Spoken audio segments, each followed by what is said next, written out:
السلام عليكم، اخباركم ايه؟ كل سنه وانتم طيبين. يا ريت تشتركوا في القناه عشان هنقول لكم حاجات جديده. نظريه اسمها الفستق. اشترك في القناه وفعل الجرس، هنقول كل جديد وجميل. النظريه باختصار: ان لم تعرف اين تذهب فجميع الطرق تنتهي للا شيء. سر النجاح يكمن في وضوح الهدف والمرونة في التنفيذ.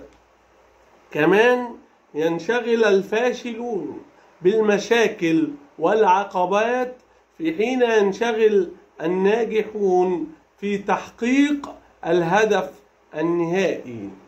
كمان لازم اعرف نفسك أولا.